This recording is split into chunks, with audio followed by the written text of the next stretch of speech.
What's up, everyone? Carlos for the Misfit Pond here, and I'd like to welcome you to my brand new segment that I'm going to try to keep up with. Don't hold me to it. I will try my best to keep up with this segment.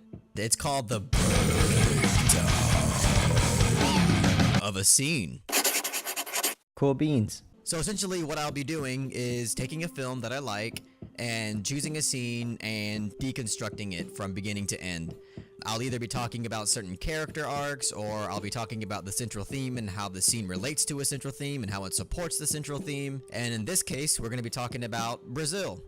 And specifically, we're going to be talking about the contrast between central services and Harry Tuttle's business. So technically, it's not really one scene. It's kind of two separate scenes that tie in together, but you get the idea. And this segment is not only exclusive to stuff that I like. If you guys really enjoy this new segment, I am happy to take requests, so please enjoy, and if you have any requests for me, leave it down in the comment section below. Alright, so let's go ahead and dive into this and attempt to break down the scene.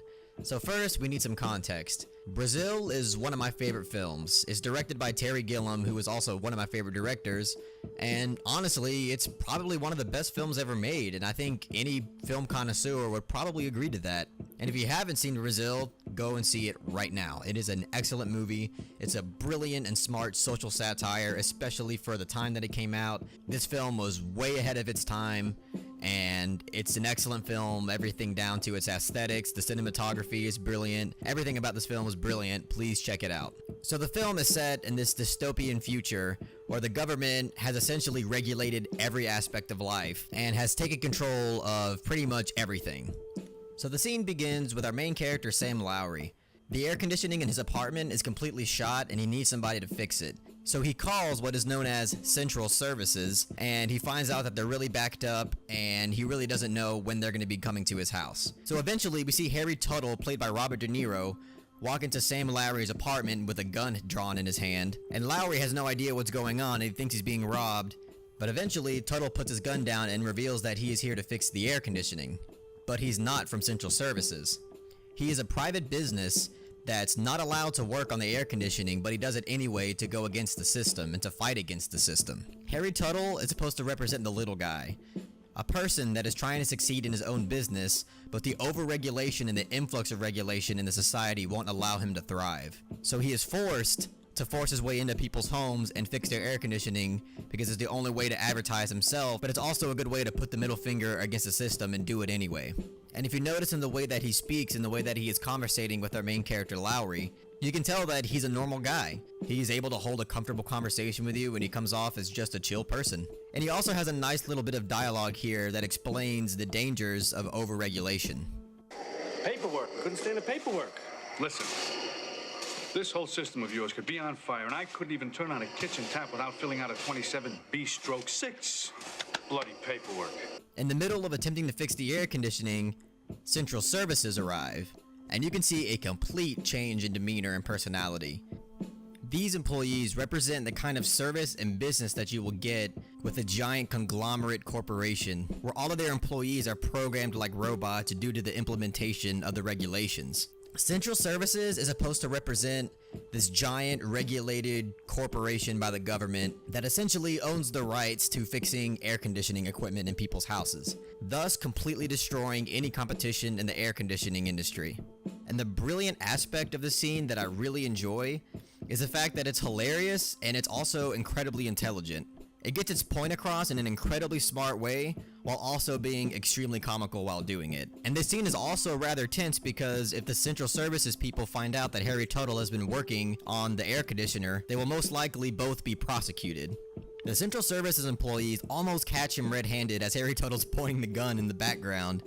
But then Sam Lowry demands that they must have a 27B/6, which is the proper regulatory paperwork that they must present before proceeding to work on anything inside the house. And then one of the Central Services employees gets triggered and we get this amazing scene. Have a little look at you. No, you can't. I think we should do it, yes. Have you got a 27B/6? 27B/6. 27B/6. Now look what you've done to him. Well, have you got a 27B/6? Not as such. We'll get one. all right. It's all right. It's all right. It's all right. Sorry, I'm a bit of a stickler for paperwork, you see. I mean, where would we be if we didn't stick to the correct procedures? We'll be back. We'll be back. Dix, it's all right. Thanks for coming. We'll be back, you bloody bastard. Thank you. Can show you.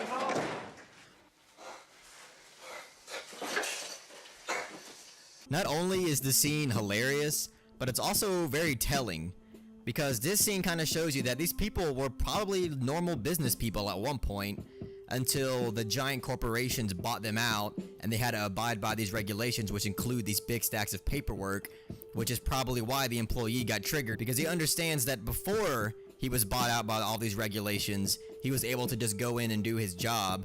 But now, every single time that he goes to a certain location, he is demanded this big stack of paperwork, and every time he hears it, he probably starts getting triggered. One last thing that I think is absolutely brilliant about this scene is the fact that it conveys a sense of irony in the fact that the one that's pointing a gun at you is the guy that's on your side and the one that's safe. But the people that show up in front of your door with smiles on their faces are the ones that you need to keep an eye out for. But yeah, these two scenes, which makes one big scene, is an excellent conveyance of a central theme of the film, which is again about private business and the little guy versus these giant corporations owned by the government that essentially control and regulate every aspect of life. Well, that's gonna be a wrap, guys. I really hope you enjoyed this segment. Sorry if it was a little lacking in content. I don't want to make this so bloated in content. I kind of want to make this just like a quick, simple, thought-provoking segment. But if you enjoyed what I had to say, please give this video a like and share it amongst your friends. And if you have any requests for any other films that you would like me to do this to, please leave it in the comment section below. And don't forget to subscribe to the Misfit Pawn channel to be updated on more film-related content.